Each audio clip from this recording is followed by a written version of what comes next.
Hey guys, welcome back to Blasphemous. We're here in Albero, but I was just heading back here to stop off at the shrine. We're going to head down here back to the teleporter and return to the library. So back here through the Mea Culpa shrine, into the teleporter, and heading up here to the library of negated words. So heading across to the left, a few things we're going to pick up here. Some kind of difficult enemies to face as well. One of them is these librarians here. You can just hit the book back. You can't parry it, unfortunately. Let's do that. Oops. I'll ride this along if I can. There we go. No, oh, just missed. How did that miss? Okay, let's deal with that and take him out here as well. There we go. Okay, nice. So continuing up on this side, over here to another shrine. So we'll just rest here, get our health back, and continue on our way. I'm just going to have a quick look at the Rosary beads to see what we're using at the moment.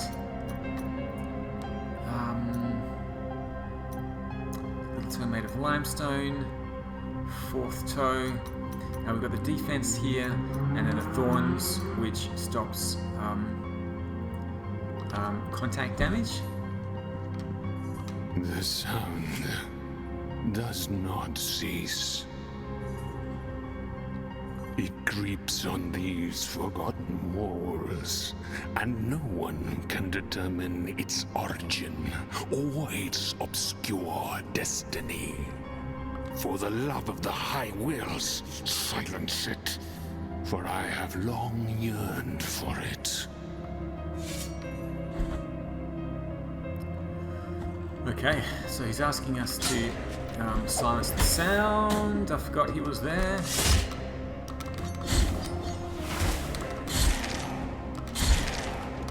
Get rid of him first. Just dealing with those heads is going to be quite annoying. There we go. Now we're going to pick up the collectible here. Sacrum of the Dark Warlock, founder of the Library of the Negated Words. This priest was known by the sobriquet of the Dark One. He was caught practicing sorcery surrounded by pagan writings.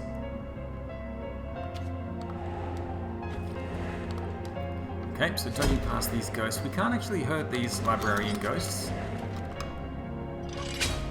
So let's move the platform over. Watching past the ghosts here.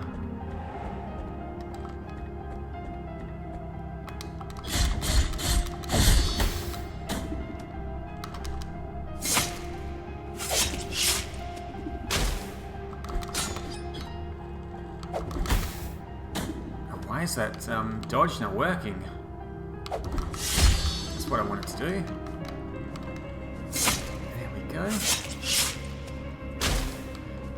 Let's just take out that. So that's the next Child of Moonlight. Child of Moonlight number 21 of 38. And then moving the platform back over to the left and continue over this way.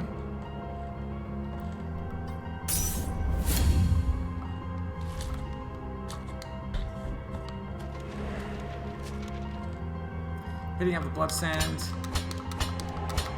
And then this vine here to another collectible, the Tibia of Alsahi.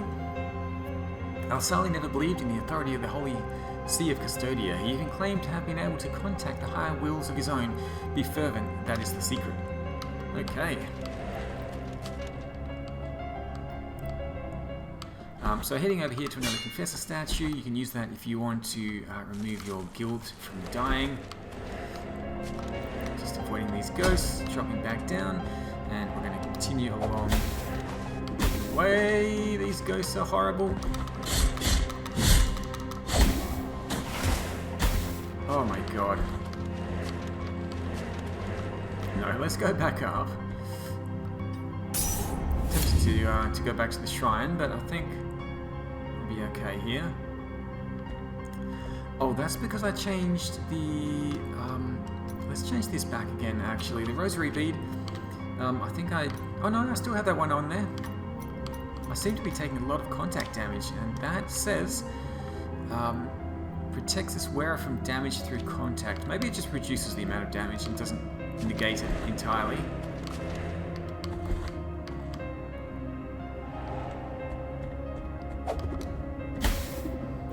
Oh, those books always hit me no matter what I do. Alright, let's finish him off. Continuing down.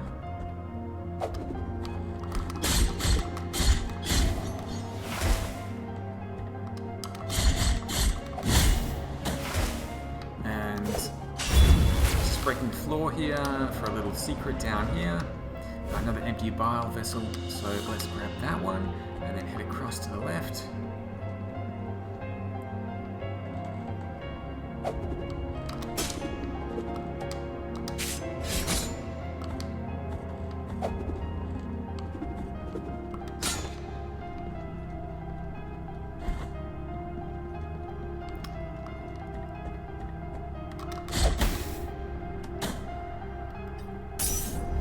Okay, I'm taking a ton of damage here.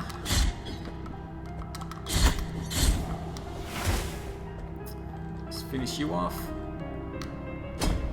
And now we need to find a way up to the top and over to the left. So we're going to move this over.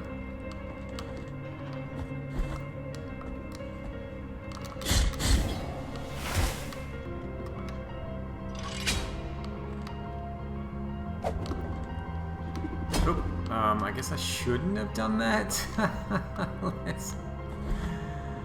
Oh my goodness. Alright, let's bring them back again.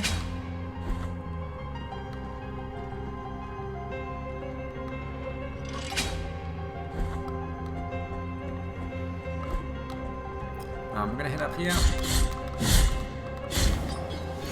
Now we'll pull this and then ride it over to the left. I know they're there, but they still surprise me every time. These ones are pretty nasty spectres to deal with as well. Let's actually get some health back here. Dropping down, and yeah, we'll take the top path first. We will be back to take the lower path. For now, let's take this path and go to the shrine, get some health back. I'm going to climb up here and just open up a shortcut. Oh.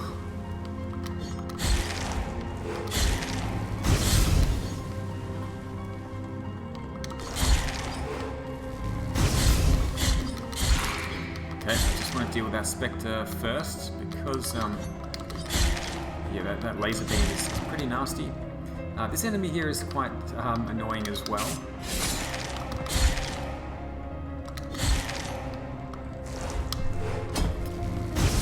Another one of those spectres.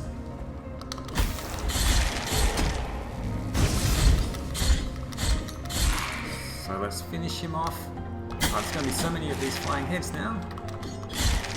This is not fun. Okay, climbing up here.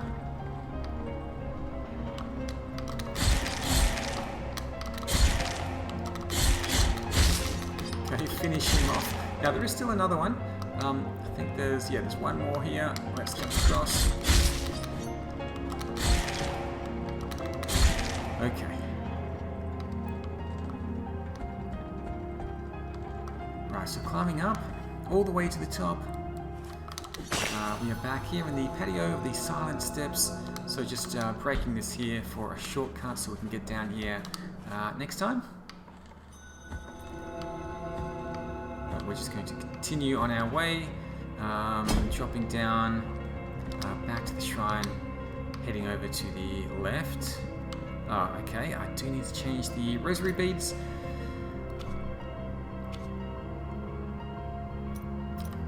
Let's get rid of that one and put on the...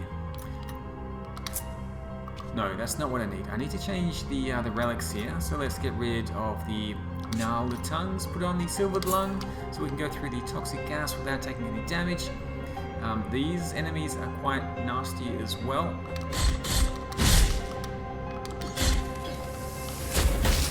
throw out these shields.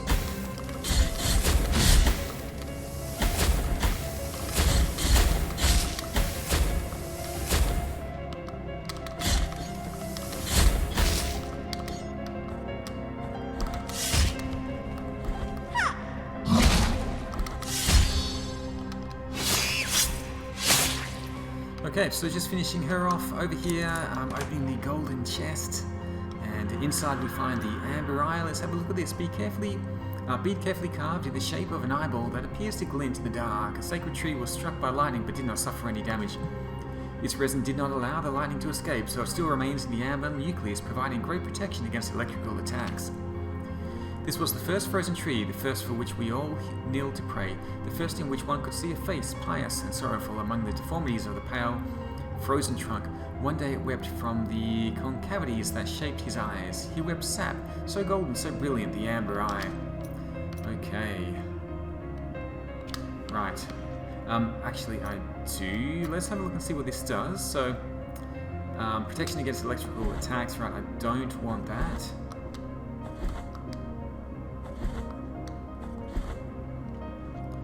So let's head out of here and then change the relic back to the gnarled tongues.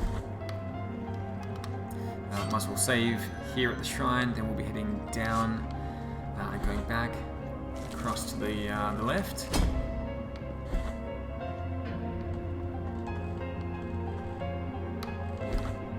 Jumping over here, breaking this wall, heading through for the fountain. So let's fill up the vessels. I don't. Yeah, I did have an empty one. So 1, 2, 3, 4, 5. So I've got 7 flasks now, which is pretty good. Okay, some librarians here. Oh, I got stuck on that ledge, and I couldn't get up in time either.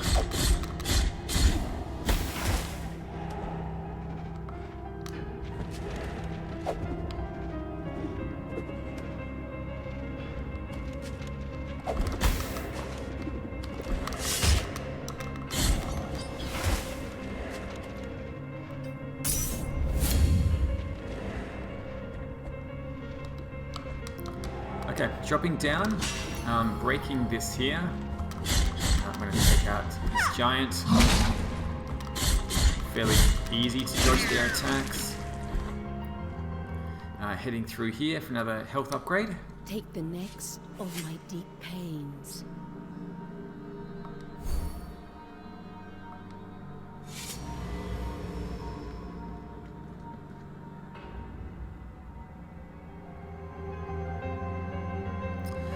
Let's just take a look at the prayers. I'll hang on to this one for the moment.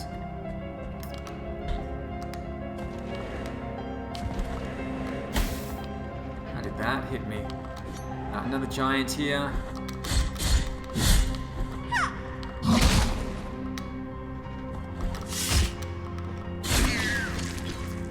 Okay. Dropping down, heading into this little room, an anatomy book open. The page shows illustration of a femur, so there's a few of these. Now I have heard that if you stay still and unequip all of your items, let's go and do that and see what happens. Which is going to be a little bit of a hassle, but let's take all of this. Wait a minute, let's take that off, that and that.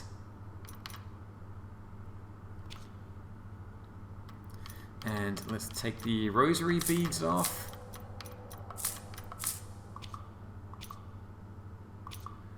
Not using the Mea Culpa hearts. Let's remove the prayer. I need to purchase some of these abilities as well. Okay, so I'm just going to wait here for a moment. The door has opened to the right. So heading through. And opening the chest, inside we find the Romance to the Crimson Mist. Prayer to the Sanguine Mist, fruit of true fervour, vapours of holy blood emerge from the skin of the penitent one, damaging those who cross them. Burning blood that you breathe through my body, blood of red wine, blood of black wine, emerge from my skin, emerge from my bones.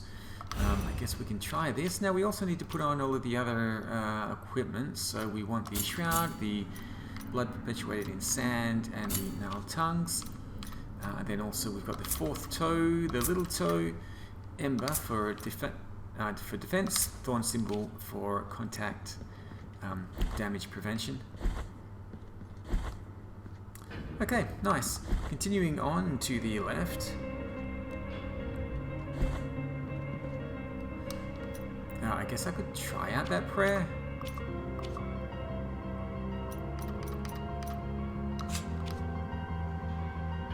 Oh no, I had that. Did have that activated. And down here we've got a tricky little puzzle room. Another one of those creatures up above. Let's move this. Oops, let's move that over.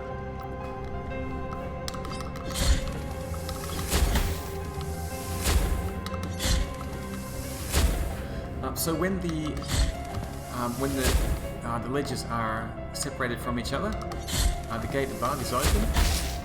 When I move them, the gate will close just like that. So what I want to do is, let me have a think.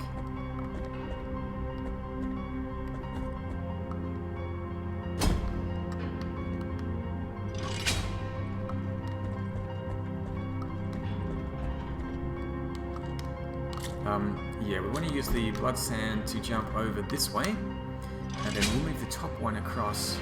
That's going to open the gate so that we can climb up here and head through for the gold chest. And inside we find another prayer, Lorquiana, a prayer that calls forth a barrage of fiery lightning from the very essence of the miracle, piercing any foe that dares to stand before mea culpa. We are stones of this earth, we are sprouts of these roots, we are in procession united, those who fervently cry out to you, O grievous miracle, get us out of these flames. So I do want to try out these prayers. I also want to head across to the left.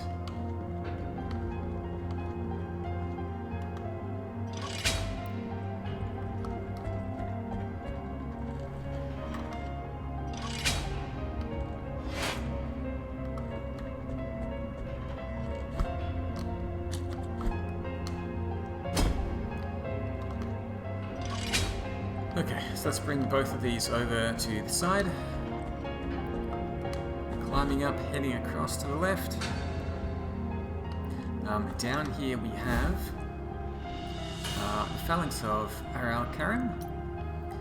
Aralcarim worked as an archivist in the library of the Negated words. His heightened interest in the writings of Custodia prior to the appearance of the twisted costume is exile.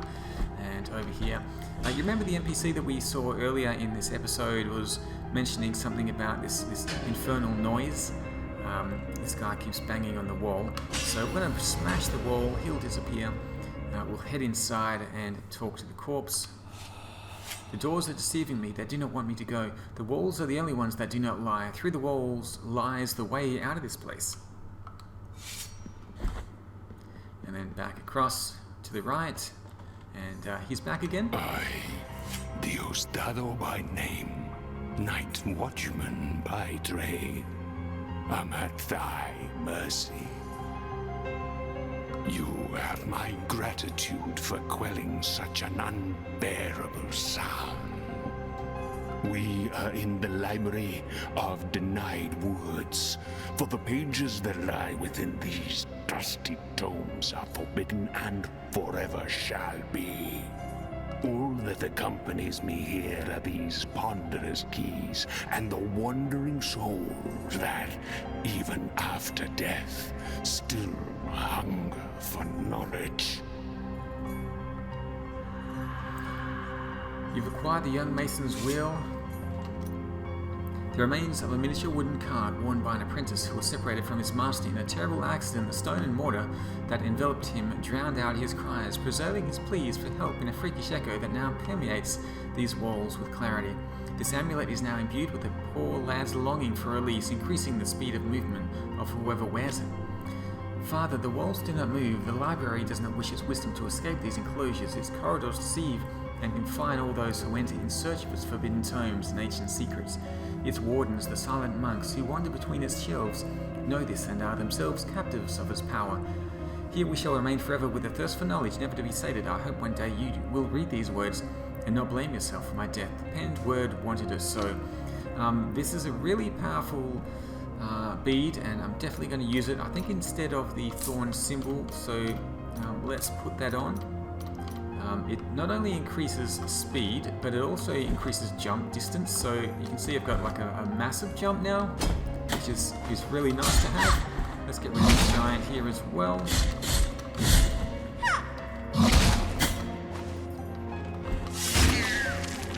Okay. Yeah, back here leads to the lower section of the previous room. So we're just going to continue down. Just on the left side, dropping down for this collectible here. A drop of coagulated ink. Each hesitation of the scribe was a new stain on his scriptorium. Words not written censored before they were born onto the paper were powerful too. This cluster of ink, grazed by the affliction, increases the power of prayers. The scribe had raised his gaze, for he had ceased to write a while ago. Okay, nice. Oh, don't kill me now.